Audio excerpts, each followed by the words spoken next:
have a cousin, Nachi Gordon, who makes very meaningful conversations, hopefully with meaningful people. And we met and we talked about all the issues of the day. If you want to join us in that conversation, check it out.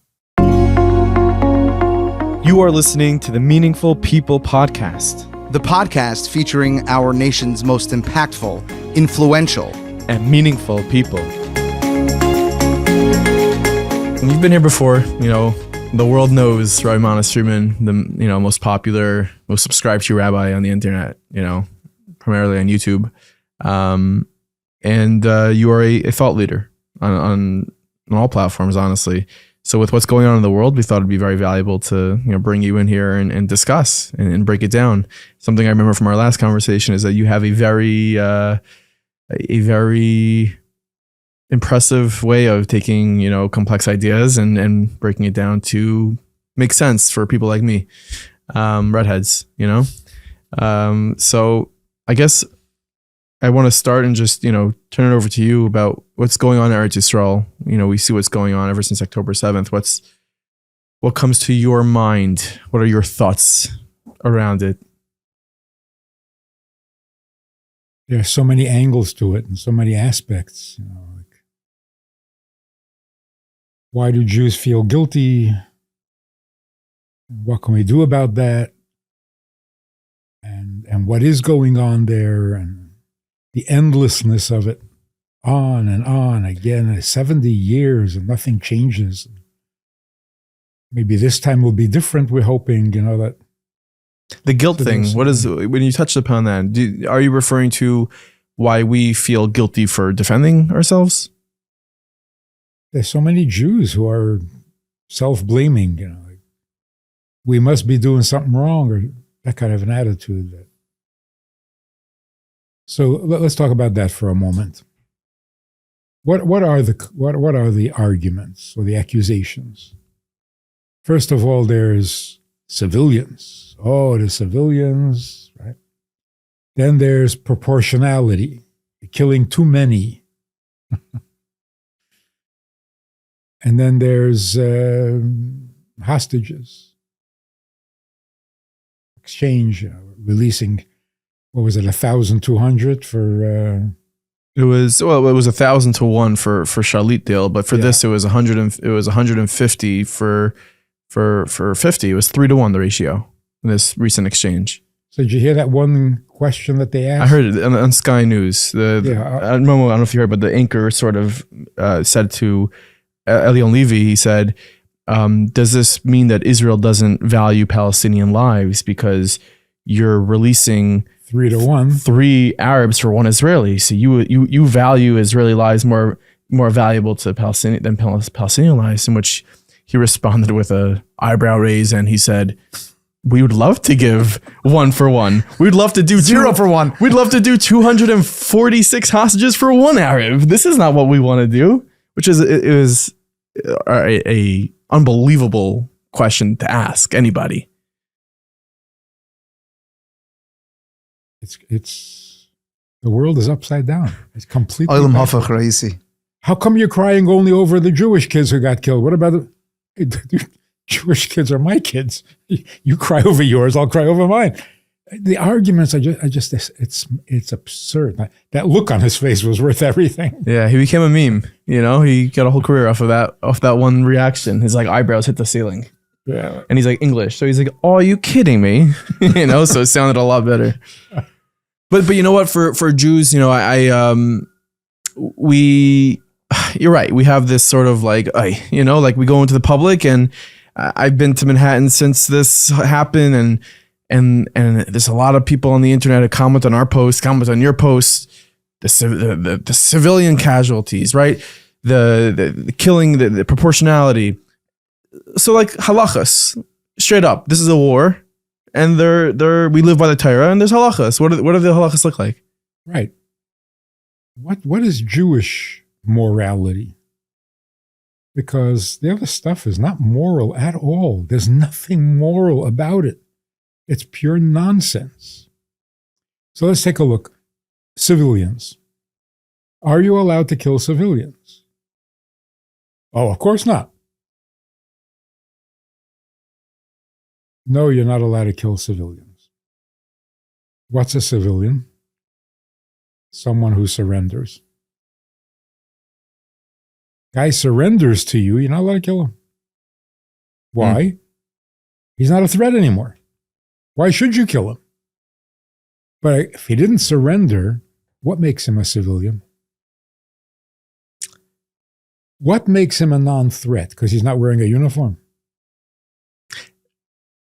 It would sound like you're saying there are kind of no civilians in the situation. No, what I'm saying is it's not your responsibility to discern identify who your enemy's civilians are. They have to identify themselves, then you don't kill them. So you're saying according to halacha, a They civilian have to self-identify by surrendering. a civilian is someone who surrenders. Well, or some other way of identifying, but Like when they I cross, have to vet you and figure out that I'm busy shooting at you, and I have to figure out whether you're a civilian. Well, when That's the Israelis opened up a ridiculous. passageway for Gazans to get from northern to southern, they were walking with a white flag. They weren't shot at. Mm-hmm. So there are two things, actually. If he surrenders or if he's leaving, just wants to leave the country. If he wants to leave the country, he's not a threat. But the point of it all boils down to he's a civilian if he hasn't shot you yet. That makes him a civilian? What are you eliminating here? People who shoot at you? No, you're eliminating people who might shoot at you. You're eliminating a threat. You don't want to live under a threat. So before they shoot at you, they're already not civilians. If they're coming to shoot. How do you know if someone's going to become a threat or not? That's right. And it's not your responsibility to figure that out. It's their responsibility to choose whether they're civilian or not, you're saying. And identify themselves. Yeah. Even their babies. Somebody has to identify the babies as non-militant. Well, what's they're a not being used as bait. So you're saying a human shield is not a civilian? That's right. The tool of war. Now let's talk about that. It's shocking. When two Arab nations are at war, there are no civilians. Nobody ever talks about civilians. And there are no human shields.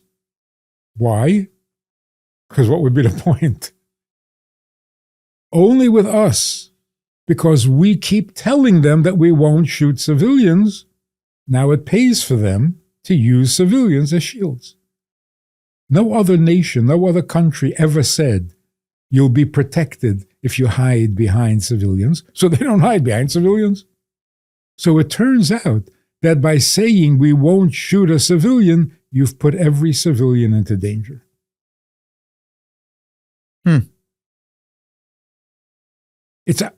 We keep telling them. So it's Not once in a while.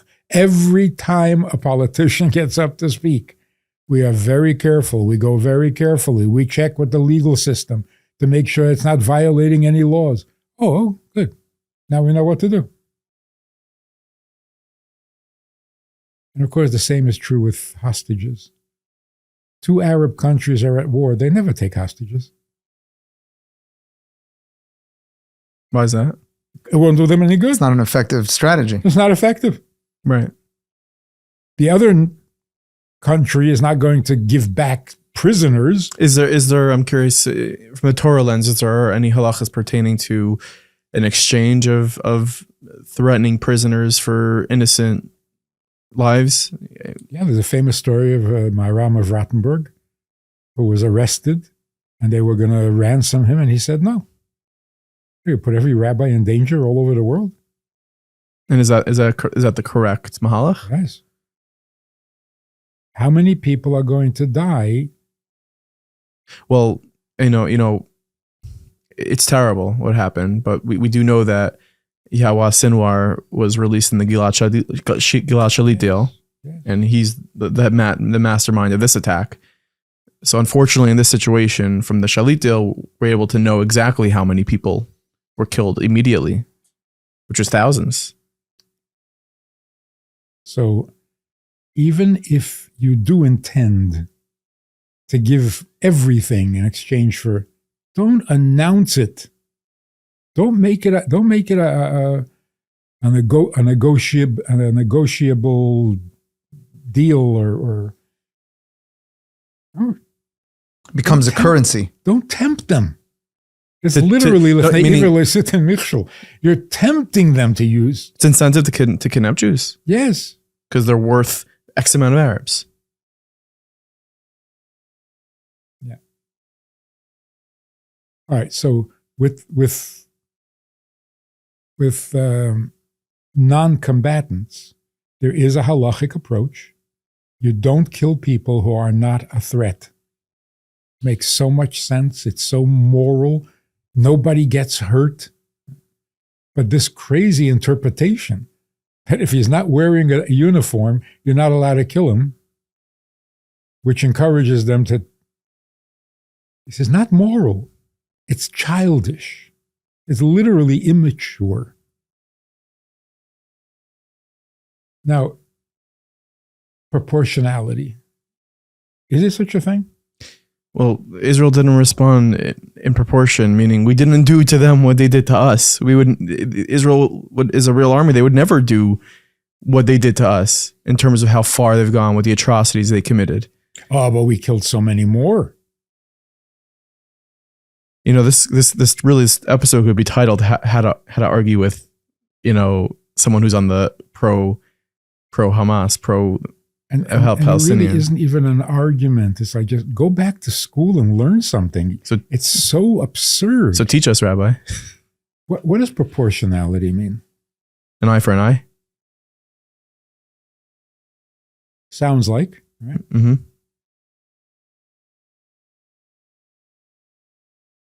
We killed 10,000. The world was quiet. 11,000, everybody said, no, too much. Oh, I'm sorry, we should have stopped at 10,000. This is so ridiculous. What is this, potatoes you're counting here? You're saying when it comes to proportion, even if you killed 5, if those 5 are not justified, then it's not proportional. Yes. It doesn't matter amount. Right. So what would justify? If I can achieve peace by killing one person, then I'm not allowed to kill 2. Why should I? The objective is to bring peace. And peace means your enemy is so intimidated, they will not try again for 40 years. That's peace. If they're going to try again in 6 years, you haven't even finished this war. Where does that, I'm just curious, where does that 40-year barometer come from? Okay. 30 years is also good. But not 6. 6 means you just didn't finish. Mm-hmm. You wait like 2-3 generations. The great-grandson doesn't remember the defeat, so he may have the courage to try again. But as long as they remember, they're not going to try again. That's called peace.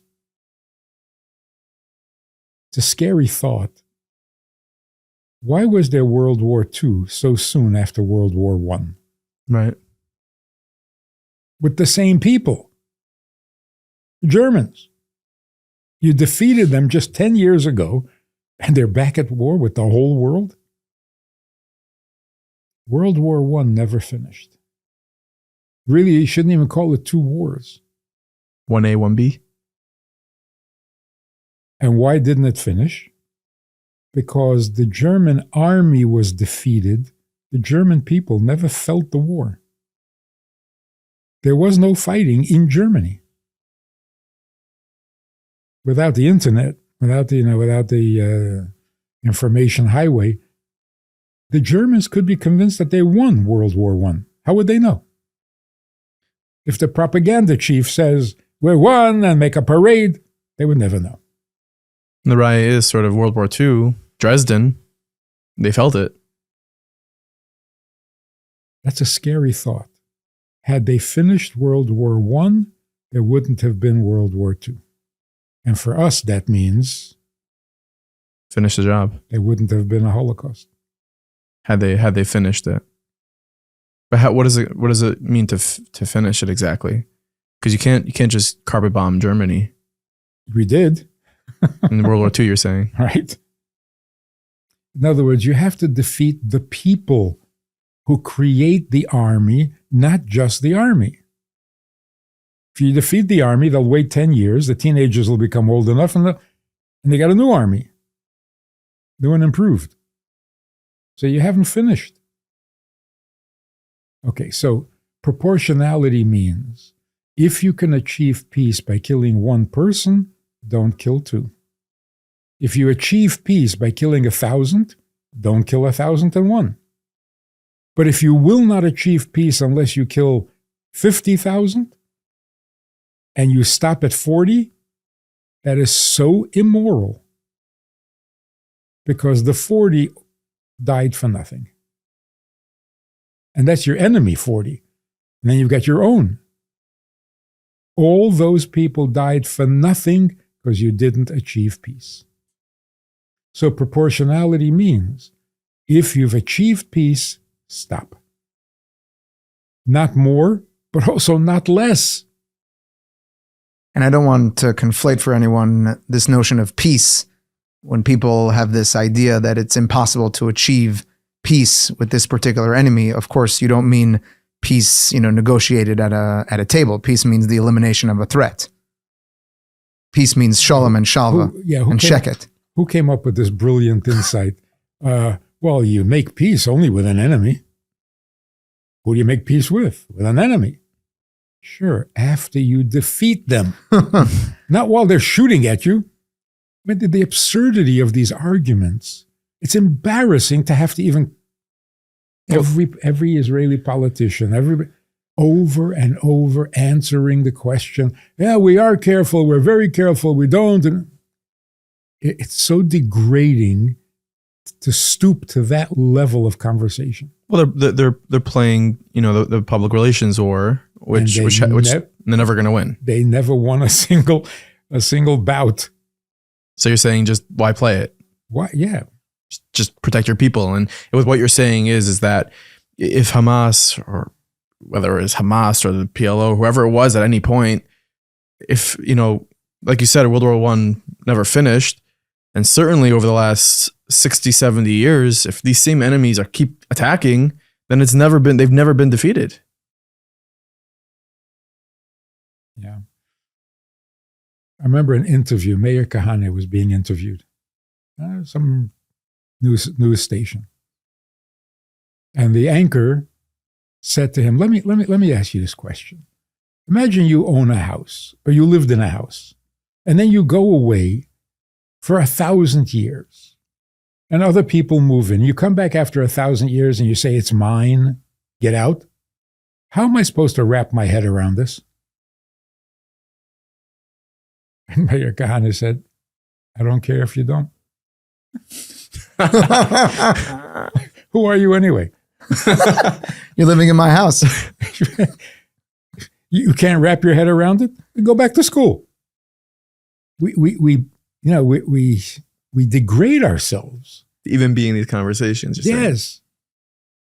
You have to justify yourself to a talking head. This is what's taking place in the halls of power in the secular world, meaning even the president of the free world, the United States, calls on Israel to show restraint. How could you show restraint when you're trying to protect your people? Right. And proportionality is so absurd because if we really did act proportional, no one would ever win. It would just be ping pong. How do you win? Yeah. If you're not going to do something more than the enemy, it's every game's a tie. By the definition of victory. Yeah. Right. Anyway, it's so embarrassingly ridiculous. And it's immoral. It's immoral. If you stop before you have war, then whoever you killed, like you said, died in vain. And that goes for the Israeli soldiers as well. Of course. Why hasn't that happened yet, though? Now let's get to something really profound. How come we haven't made any progress whatsoever? There's a sefer came out, all the sichas that the Rebbe spoke about this issue. All the years since 56. Open it up to any page. It sounds like he said it yesterday. Same issue. Again. Cease fire. Stop in the middle. If it don't finish. Starts again. What is it? I mean, we're supposed to be smart people. No progress whatsoever. You're saying since October 7th, no progress? No, since 1956. Since 56. Okay. The same problems, the same issues. After October 7th, after Simchas Torah, and Netanyahu said, this time, we're not stopping until it's over. But he stopped. Same thing every time. He stopped to get, innocent Israelis back. And because everybody demanded a ceasefire. I thought this time would be different. Do you envy his position as being... oh, no. Right? Big Rahmanas. Impossible condition. But let's really examine this thing. Al Pi Torah. We have basically two enemies. Esav and Yishmael. Yishmael and Yitzchak, Esav and Yaakov.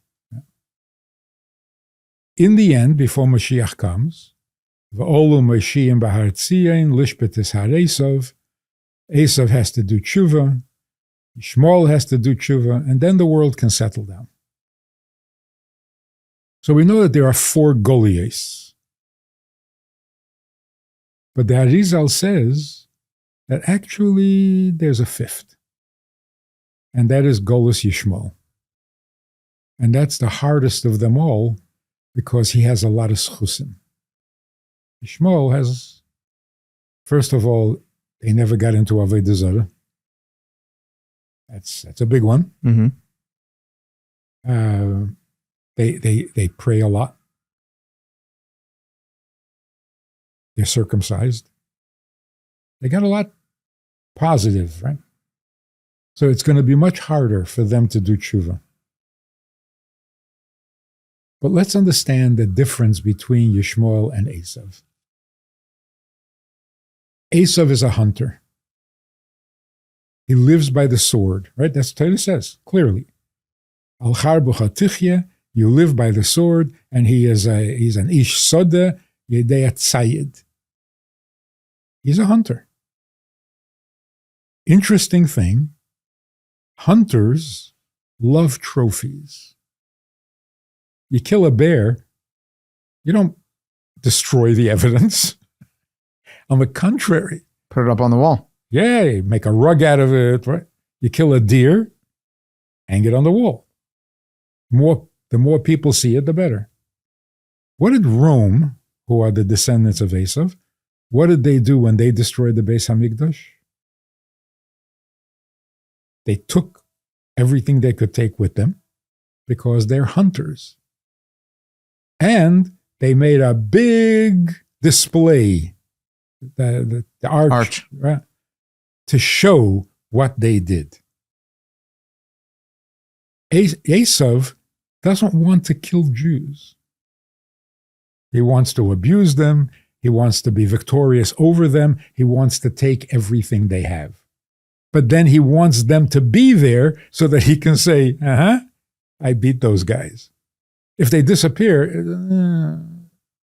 it would be a shame. Even Christianity never wanted to eliminate Jews.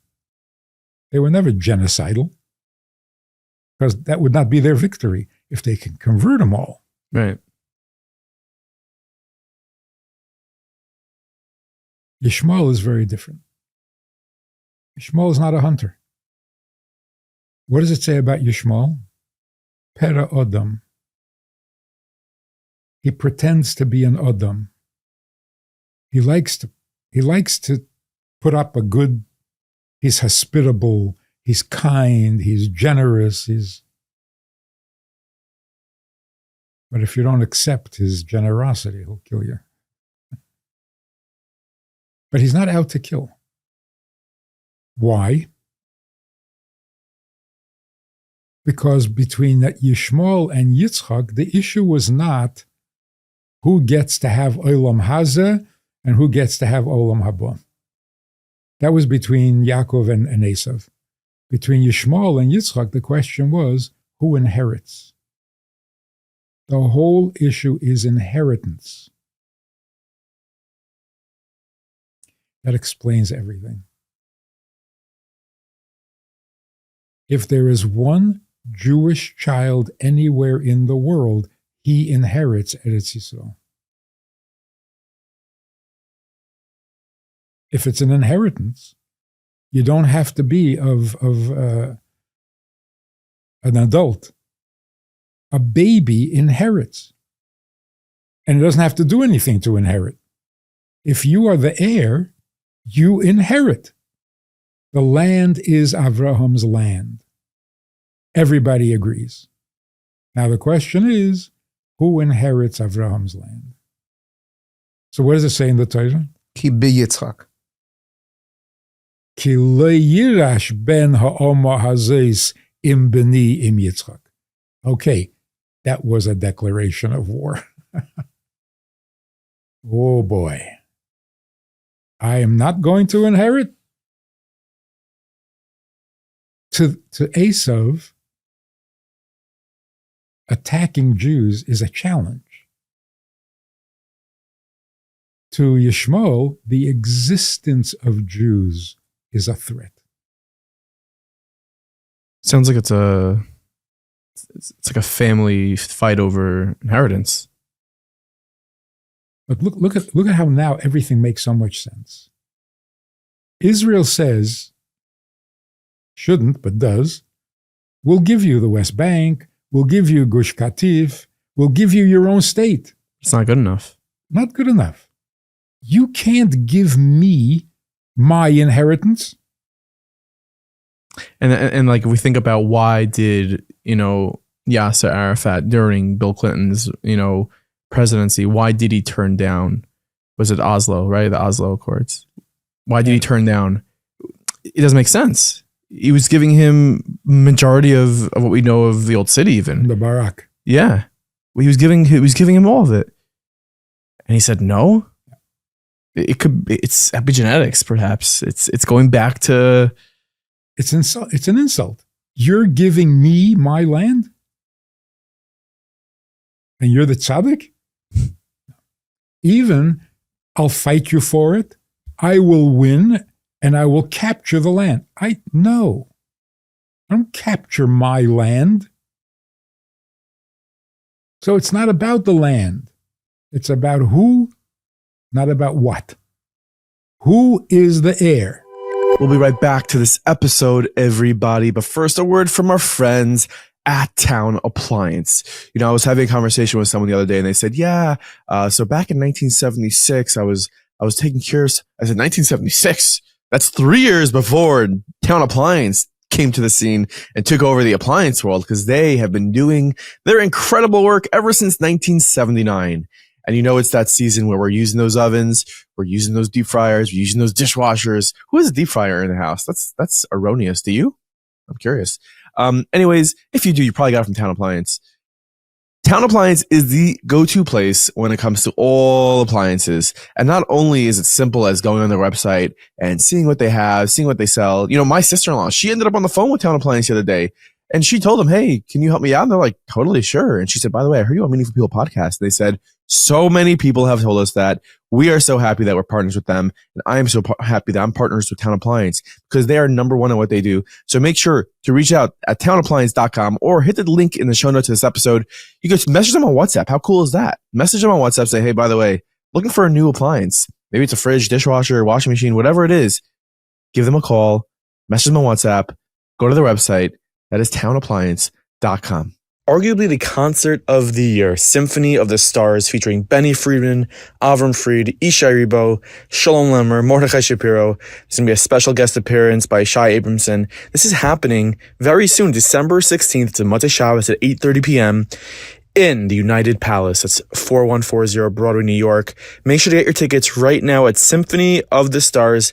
United.org. This concert is benefiting United Hatzalah, and it's a Mendy Hershkowitz production. What can be better than that? Hope to see you there. This is going to be incredible.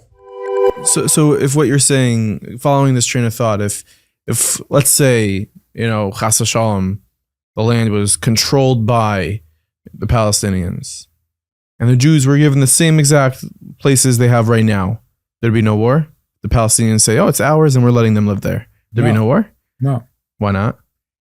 Because the existence of a Jew threatens because the threat exists.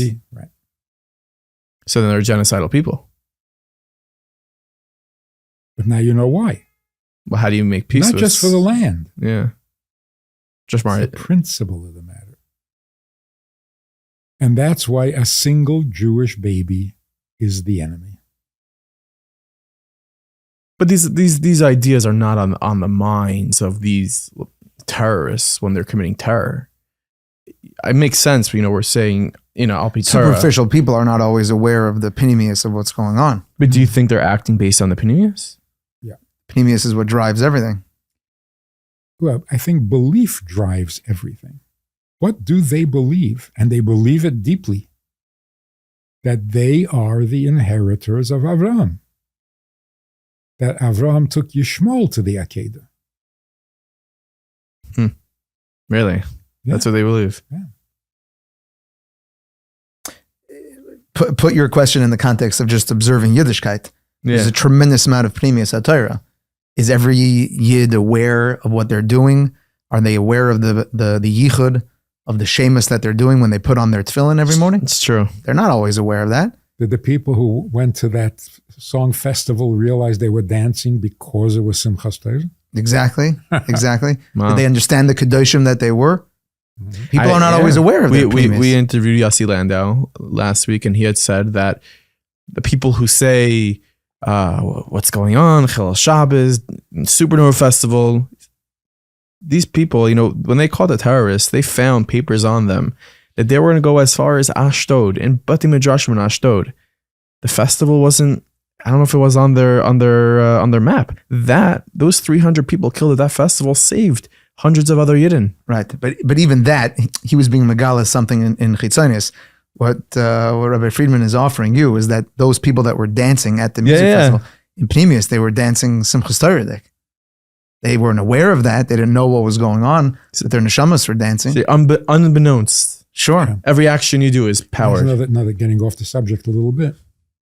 50 years ago, the Milchama was Yom Kippur. Yeah. This year, it was Simchas Torah, or Shmini Atzeres. Right? Mm-hmm. It's so significant because for the rest of history, for the rest of time, it will be called Milchemes Yom Kippur or Milchemes Simchas Torah, Shmini Atzeres.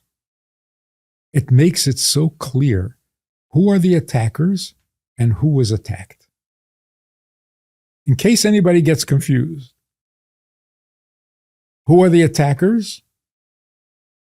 Murderers or rapists, Who was attacked? Yom Kippur people or Shmini Atzeres people. And look at, this is like the deep theme is what was the mood after the Yom Kippur War? Like the next month or two. It was like a Yom Kippur mood. People were sobered. The first time, a surprise attack. Why, It was a very Yom Kippur mood. Like Yom Kippur lasted for 2 months. Look what's happening now. Everybody's dancing. This is crazy. Everybody's dancing. It's a Mishuna de Gezach. We were just commenting how we're sitting here on the brink of Hanukkah, and we could smell. Simchas is not over. It's still Isru Chag. That's right. We're still dancing Hakofis. That's right. And Hanukkah's all about the victory. We had the victory. It's all significant. It's all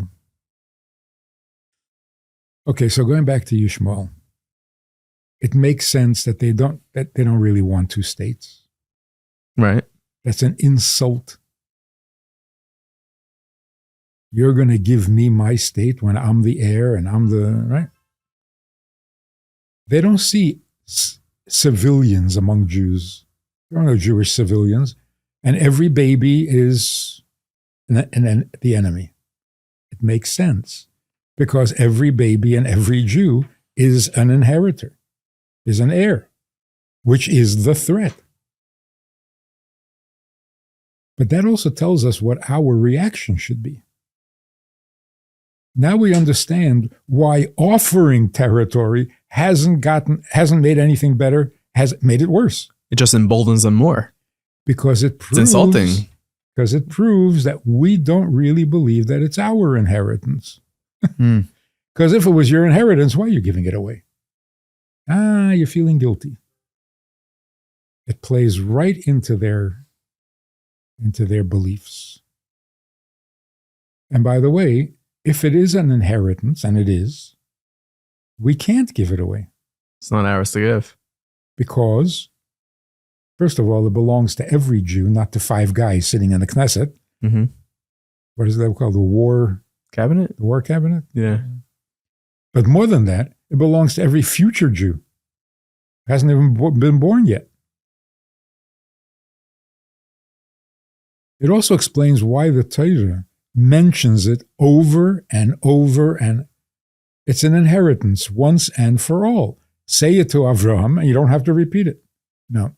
He repeats it to Yitzchak, and he repeats it to Yaakov, and he repeats it to Moshe Rabbeinu, and he repeats it to Yeshua.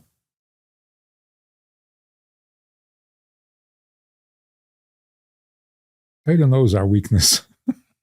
We can't stand up for our rights. So what would be the right answer?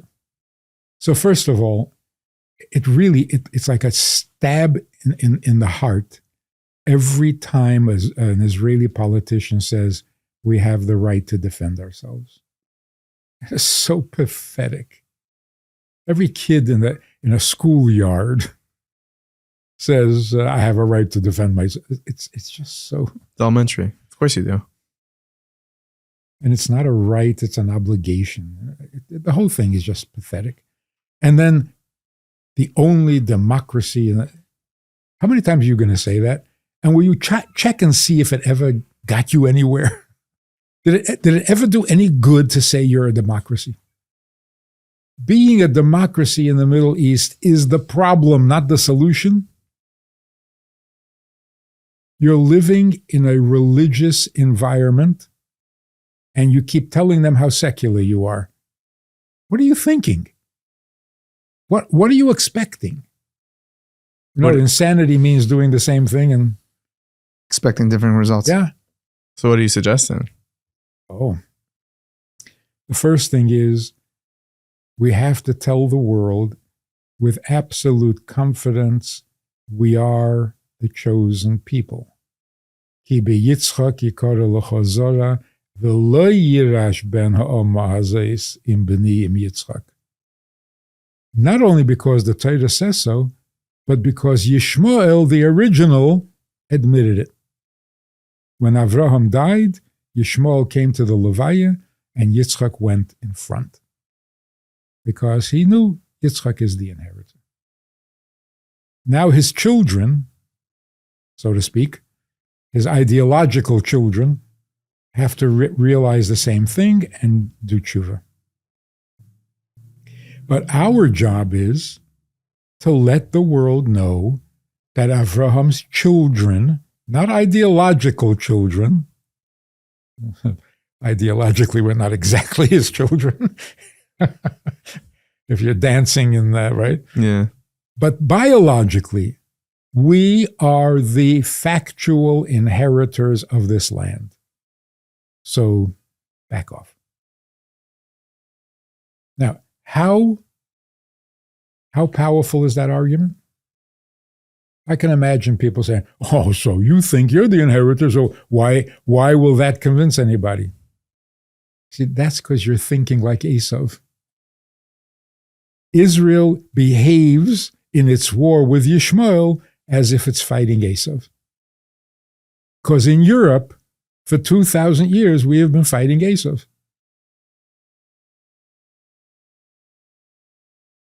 Don't realize this is not the same guy? the Torah says, Rashi, right? The first Rashi in Torah. Why does the Torah begin with Chumash Bereshis? The entire Chumash should start with the first mitzvah. To tell you that if the time comes when the nations will say, you stole our land, we will tell them, Bereshis Bora Elikim. And God gives the land to whoever he chooses. That's why we have the whole Sefer Bereshis. To show how the land became ours, because the Eibishter took it from Canaan. First he gave it to Canaan, then he took it from Canaan and he gave it to us. Same question. Oh, so now that we have that answer, we're safe? We're going to just get up in the world and say, haven't you looked in Rashi? Rashi. Haven't you Rashi? And you think people are going to be impressed? The answer is absolutely. Really? Well, first we need the confidence. First we have to know what the Rashi says before we can stand up to the world. That's the hope with an episode like this, is that people can have that confidence and that, and not waver on this. And have the confidence not only that you're right, but that when you say it, everyone will buckle. It reminds me, I bumped into Rabbi Lazar by the aisle, chief rabbi of Moscow. And I asked him, how do students on campus respond to anti-Semitism? And his response, which I think is similar to what you're saying in a way, is if you put up your mezuzah and if you look Jewish, more and more and more, they're not gonna mess with you. If you start taking it off and you start hiding it, you go, oh, is that a Jew? Is that a Jew? The more Jewish you look and the more Jewish you become, and openly, they're going to be scared. They're going to walk away. And it's such a simple thing. Bullies only pick on people who act weak. They don't start up with people who have confidence. And sharks attack when they taste blood. Yeah, that's so common. So I got to tell you this story. When Golda Meir was prime minister, she was on her way to the United States for a summit meeting with Nixon, right? So there was a press conference before she arrived. And the spokesman was asked, what are they going to be discussing? And of course, it was the same issues, 2 states, whatever it was. But then he says, as a joke, he says, I just hope she doesn't come here with a Bible under her arm and say, it's our land, it's written in the Bible. Everybody chuckled. But Gershon Jacobson was there from... Yeah, the Morning Tug. From the Allgemeiner. And the Morning Tug. Yeah. So he said to the guy, he was part of the press. Yeah. So he said to him, would it bother you if she did come with a Bible and say? And he got really serious. And he said, look, we're not officially a Christian country, but if somebody quotes the Bible,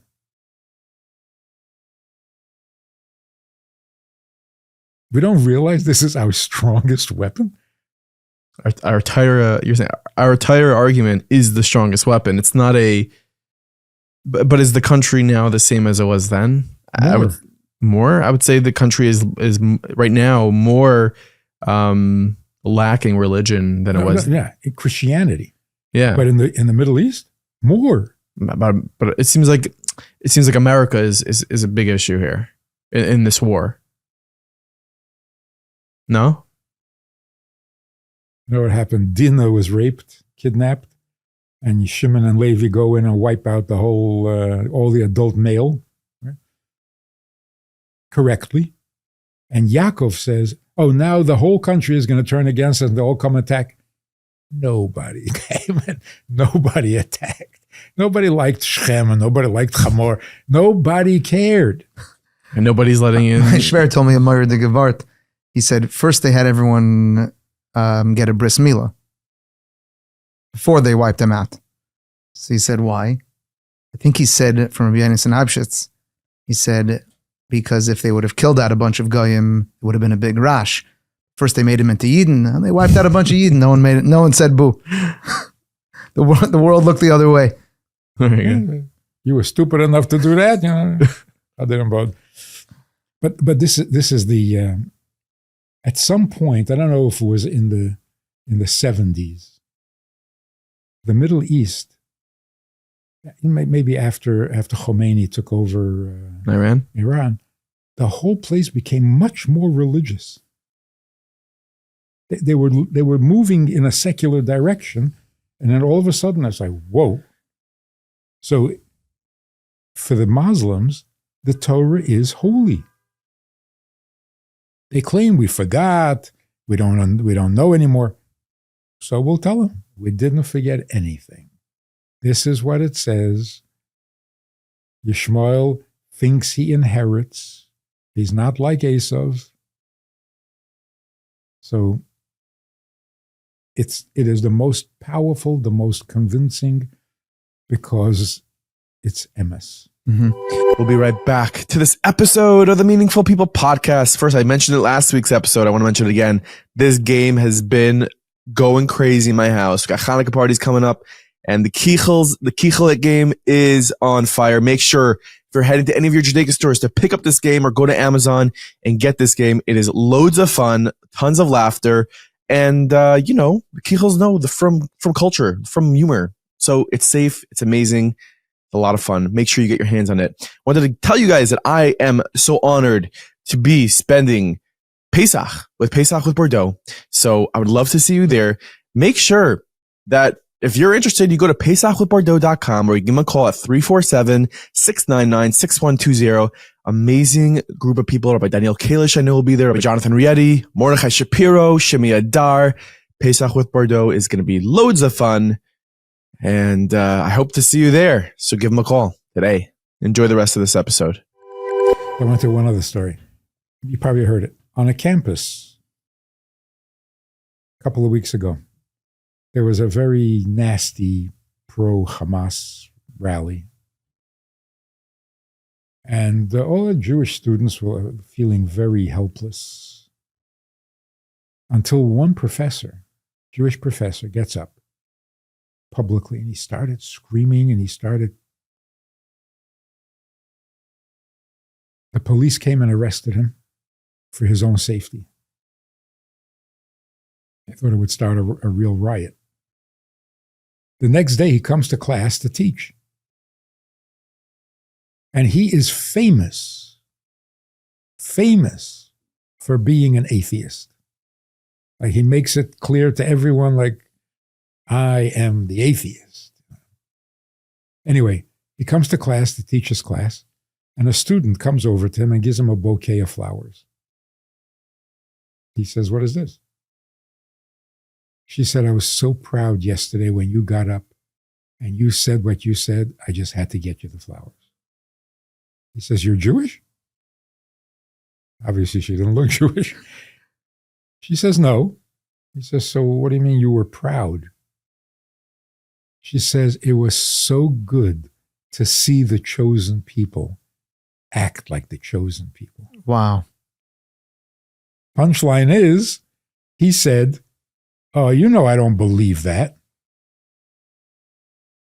And she said, "Whether you believe it or not, we know it's true." It's just a student. Gewalt. They know it's true. We have to know. We have to be confident that they take it seriously. It's not because we're going to tell them that we are Jewish and they're all going to, they know you're Jewish.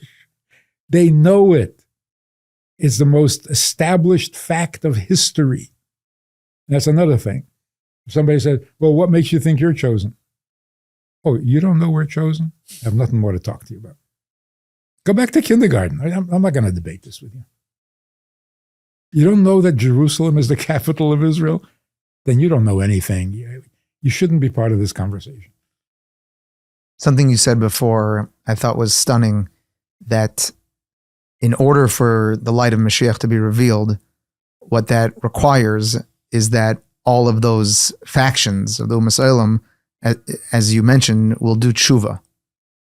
And I want to invite you to empower people with their emunah B'chol yoyim achak Eloi, b'chol yoyim sheyavoi, that Mashiach, the light of Mashiach can be revealed mamish today, even as we encounter such embodiment of evil that seems so distant from this tshuva that you speak of, and almost like Schwerze Gläuben, that the state of the union in the world today is such that at a moment's time, Umola Aretz Deis Hashem, that this tshuva can occur at any moment.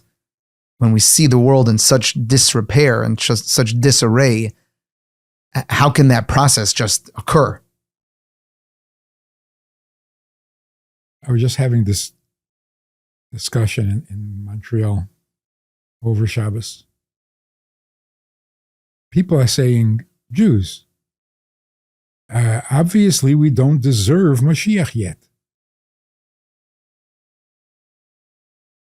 Obvious. There is no question that we deserve Mashiach. The question is, are we ready for Mashiach? It's a completely different question. You can be the best kid in the world, but are you ready to learn Tanya? You're not ready. Not because you're bad. What would it take to be ready? Don't talk about deserving, because we deserve it over time. But obviously we're not ready. Because look at the world. You think the world is ready to do tshuva? The reframe puts the onus on us instead of Hashem, meaning we don't deserve it. Is like, I don't know, our fault. Yeah, and are you ready? Is more of a, they'll do something about it. Of course we have to do something, but not because we don't deserve. So to go looking, which Aveda are we still, that is so evil, literally evil. So that's interesting.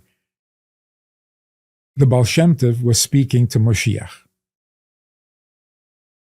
And he asked him, when are you coming?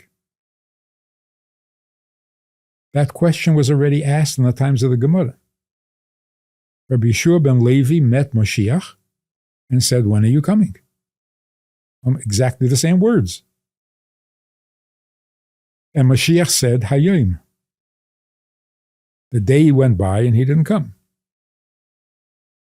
So Rabbi Yeshua ben Levi met Eliyahu and said, how come Mashiach said he's coming today and he didn't come?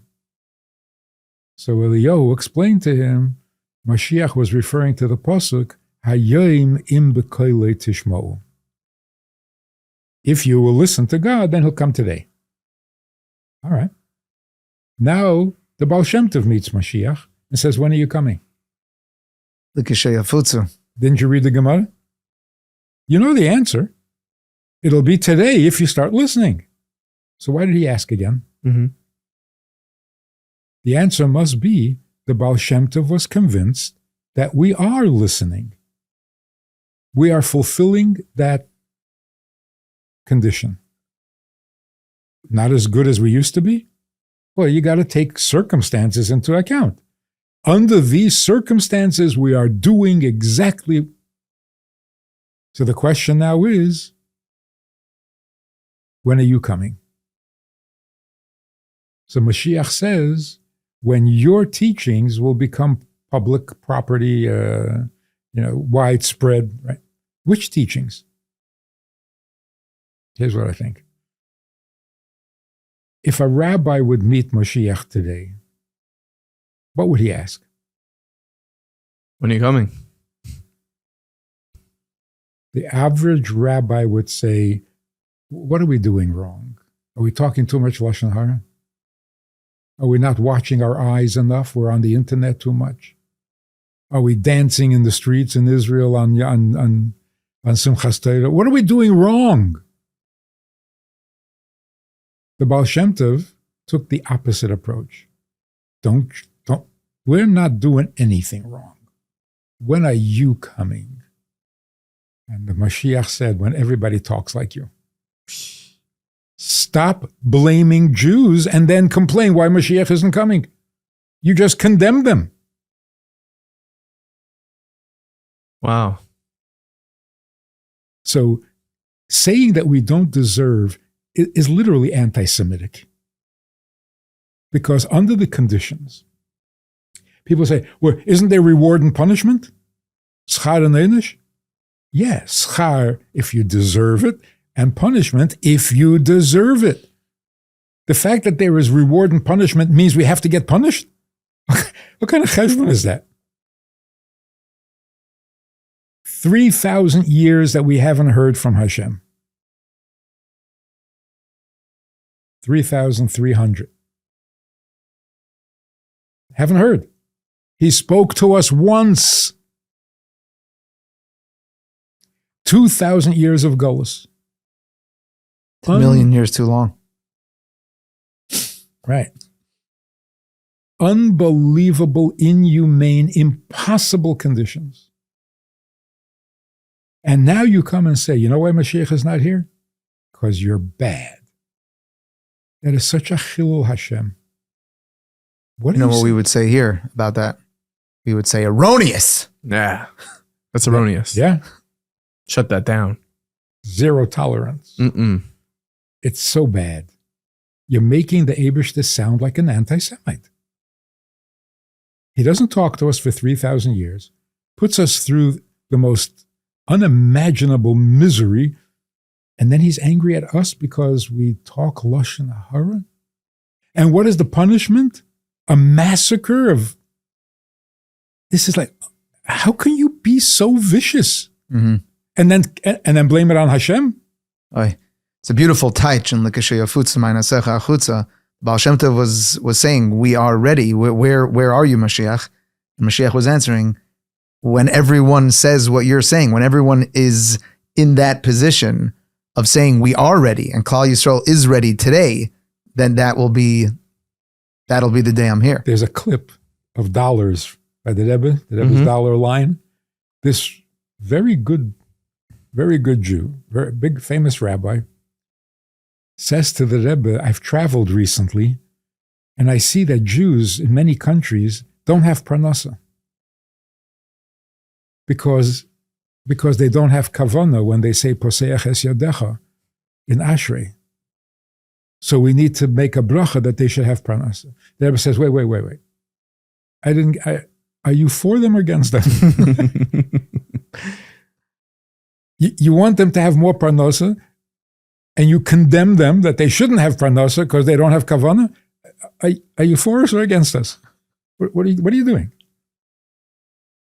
So you say, we want Mashiach now. Oh, but of course he's not going to come because what are you doing? So anybody who speaks of Jews being unworthy or worthy of punishment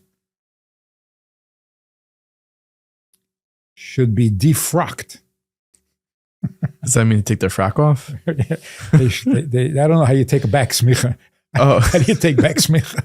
What does defrocked mean? Do you know? Yeah, I think a priest wears a frock. Oh, okay. Some people also wear frocks, like Hasidim. Yeah, so it's terrible. Anyway, so what do we need to be ready for Mashiach? The world, not just Jews. We're more than ready.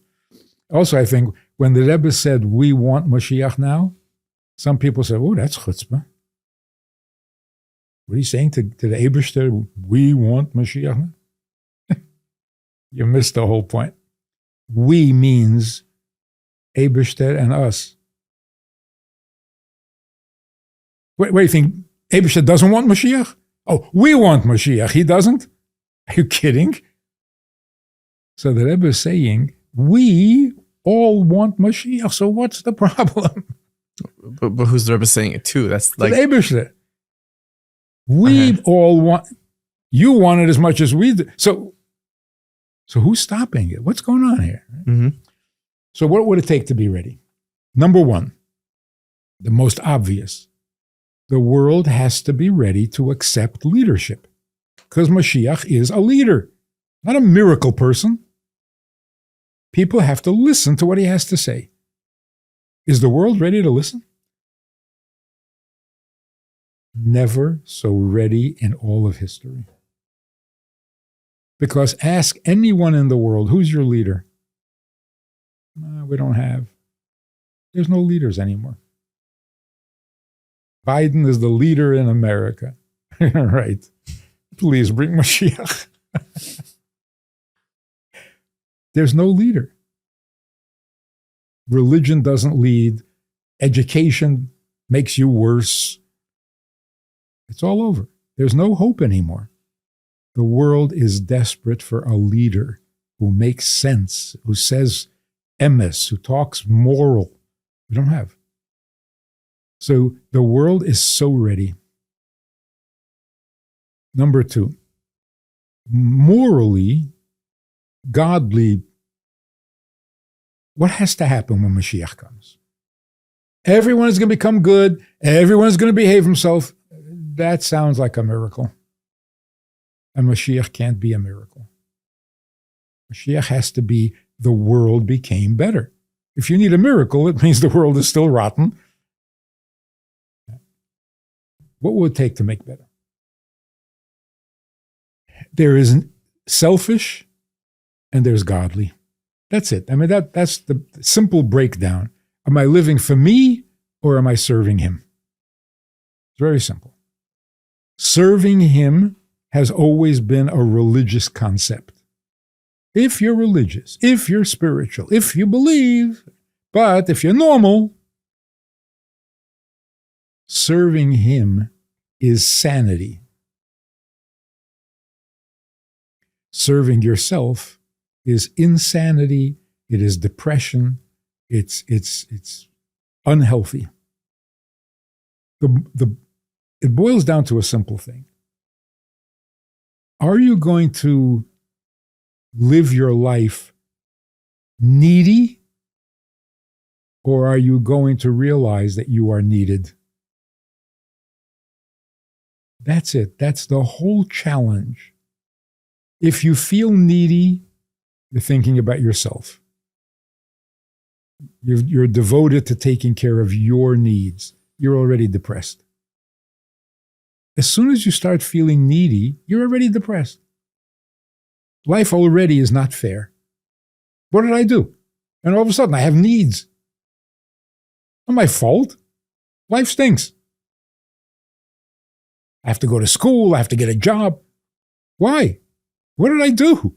I didn't bother anybody. And all of a sudden, I am burdened with demands and with obligations and with... You're already depressed. On the other hand, if you don't feel needed, nothing is going to make up for it.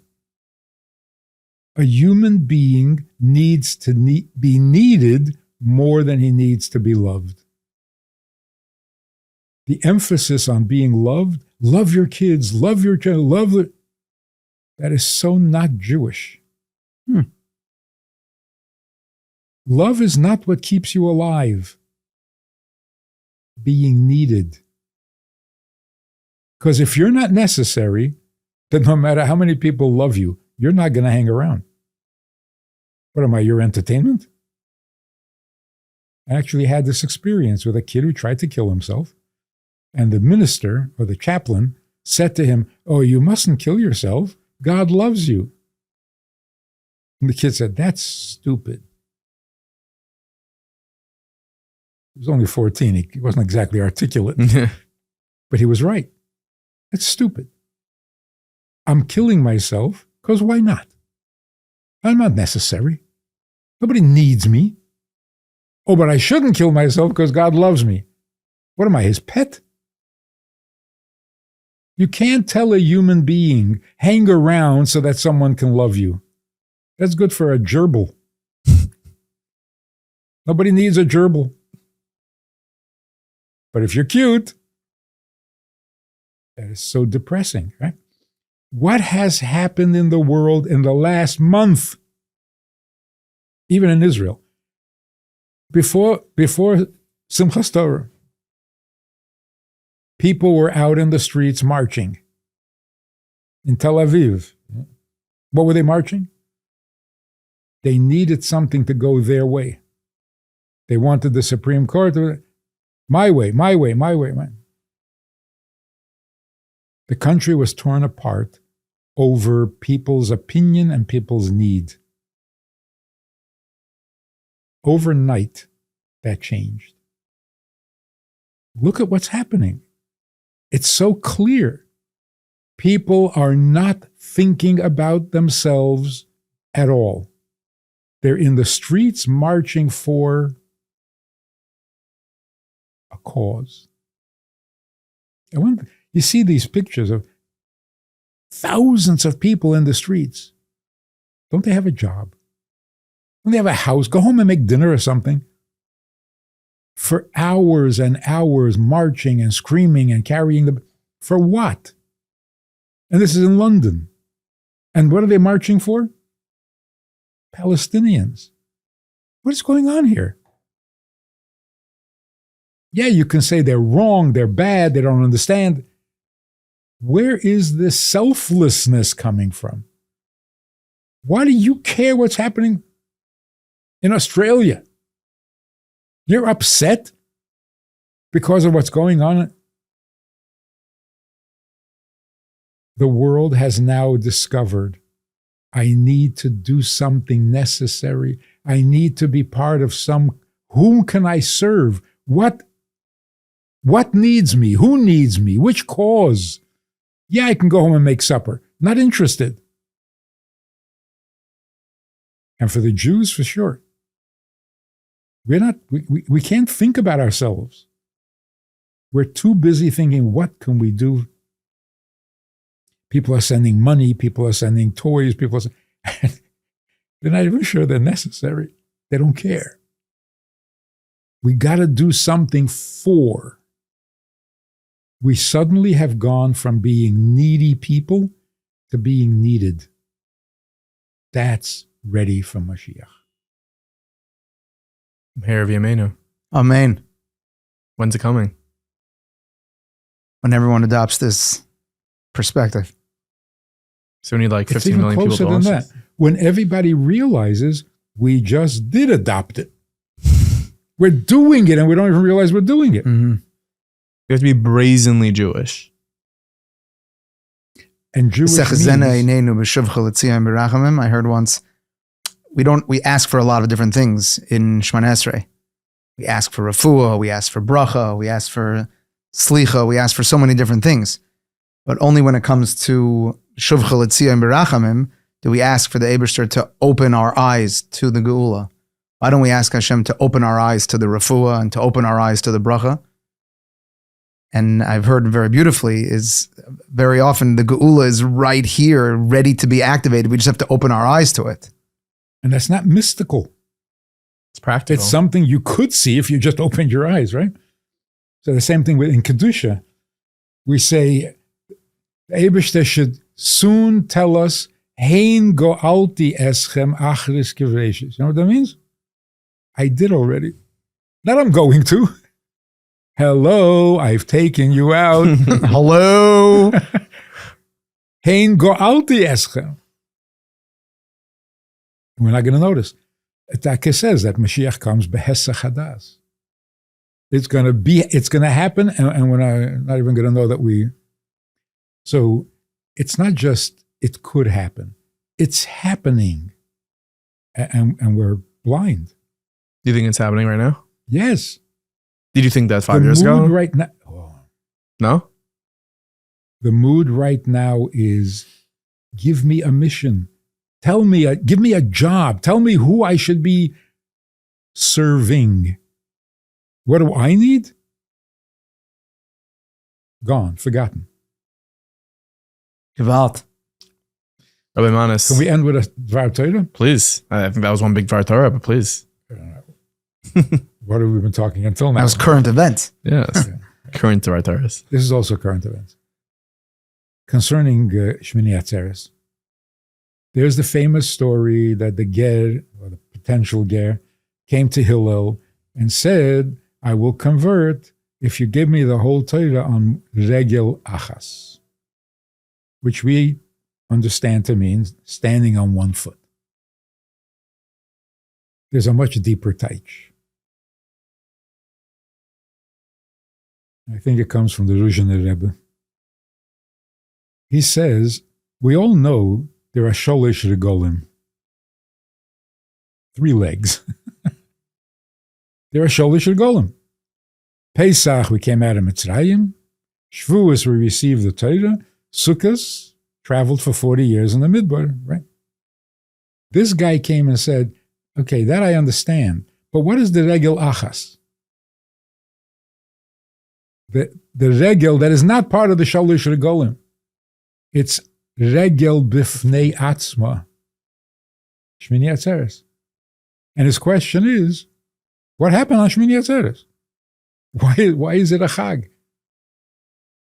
Nothing happened. Sukkot ended. That's all that happened. So why is it a yontif? So what did Hillel say? Avas Yisrael. Mada'alach loisani. What is Shmini Atzeres? Shmini Atzeres is that during the 7 days of Sukkot, all the nations brought karbonis. There were 70 nations and 70 karbonis were brought on Sukkot. Then the Navi says that after Mashiach comes, any nation, non-Jewish nation, that doesn't bring a korban on Sukkot will not get rain, they won't get blessings, they won't get... At the end of Sukkot, Yontif is over. All the nations brought their korban and it's done. And Hashem says to the Yidden, don't leave yet. They're all in Yerushalayim, right? They came up Oile Regel. So they're all there, and Yontif is over, and they're thinking, okay, we'll go home. So Hashem says, no. Stay an extra day, just us. The other nations are leaving, good. Now this is just for us. Nothing happened except Avas Yisrael. So the whole point of Shmini Atzeres is the Eibishter's Ahava for Yidden. For no reason. It doesn't need a reason. When all the nations came, the Eibishter said, yeah, but you're different. You stay another day. So the guy asked, what happened Shmini Atzeres? So Hillel said, what are you kidding? Avas Yisrael. But not just the Eibishter's Ahava. If he has that kind of Ahava to make a yontif just out of being together, then our Avas Yisrael, So we'll see eventually the fact that it happened on Shmini Atzeres. People can take it as, you see, he doesn't like us. He's angry at us. On Shmini Atzeres? Avas Yisrael. What are you talking about? Well, he has a funny way of showing it. He does. Don't we all? But it's so necessary to look deeper because the contradiction is on Shmini Atzeres, the Eibishter is angry at us? That's crazy. Can't be. It can't be.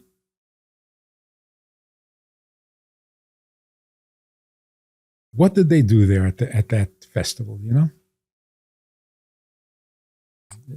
Music, dancing. Huh? What do you mean, who? The terrorists? The people, no. The people? They're dancing. Dancing. That's not a sin. They were dancing around a statue. A golden statue. They do it every year. Oh, Avodah Zarah.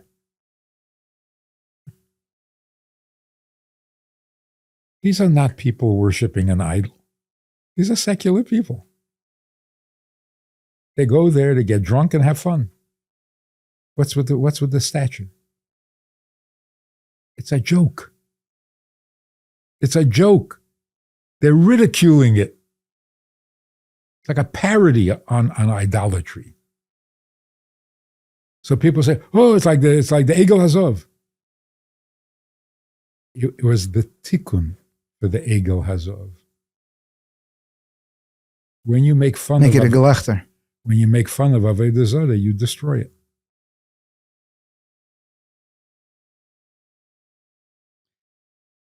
Good halt. Rabbi Manis, thank you so much for your insight. Thank you for coming in today. What's the bottom line? What is the bottom line? The bottom line is, as you started saying, not take down your mezuzahs, put up a bigger one. Not hide your menorah, make it bigger. Massive. Get those car menorahs out there. It is the most powerful thing we can do, both for ourselves, to make ourselves a little more, somebody said, we have to heal from Golus, and the first thing is our posture. Golus is a very bad posture. Stand up straight. We have to fortify ourselves. That would fortify ourselves, and it would really change the world. Lola Fached. Be mefarsim the nes, that is Klal Yisrael. Yeah. Unfortunately, we still need a nes. The war, we need a nes. That's unfortunate, because all these years the Eibishter has been our miracle. The coming of Mashiach means we become the Eibishter's miracle. We got to do that. Amen. Not wait for a miracle, but become the miracle. And we are. Just let the world know. Wait. I'm in the airport. This guy comes over to me years ago. He comes over and he sits down and he launches into a sermon. Every word in the Bible is true. It's the word of God. It's the Bible. All right. He goes on for about 15 minutes, and then he says, oh, excuse me, but what is your relationship with the Bible? He said, relationship, yeah? I said, my relationship, I'm a Kohen. So Aaron is my grandfather, Moshe is my uncle, and Miriam is my aunt. The guy's mouth dropped open, and he mumbled something and walked away. And I'm wondering, the man just gave me a sermon that every word in the Bible is true. Why was he so shocked? Really, why was he so shocked? Because when people say it's true, they don't mean it's true. They mean we believe it's true. But you're his grandson? Freaked him out. I mean, it's like really, actually true. It's like tangible. Like it's true. Not true. Not religiously true. And I'm afraid that a lot of people, if you ask them, is Torah emes? Sure. So if you tell non-Jews that this is what the Torah says, they'll all listen? Nah. We think it's true. They think it's true. They're true. You tell them, we are the descendants. We are the children of Israel. That's written on every page in the Bible. That's us. Nothing more powerful. Thank you so much for listening to this episode or watching this episode. You know, when I was listening to Rabbi Manis say this in person, I was thinking like, this is like the perfect blueprint for if I'm in a debate with somebody who, takes the pro-Palestinian, pro-Hamas stance, which is erroneous, but unfortunately it happens. This is our land. We inherited it. We have to be unapologetically Jewish. If you have any questions at all, again, make sure to comment it below on this channel. We'll make sure you get your answers. But this was an important episode to do. Rabbi Manis Friedman has a wealth of knowledge, and we are so happy to dive into this topic and make sure that we can cover the basis, because it's not like, they did kill a lot of people, but there's a reason. The Torah says things about everything, and the best we can do is follow Torah in our lives. And Mirz Hashem, we should be Matzliach. And I heard in the end of this episode about Mashiach. God willing, this will be the last episode that we put out before Mashiach. Meher v'Yameinu. Amen. See you guys. Thank you so much. Have a Freilich Hanukkah.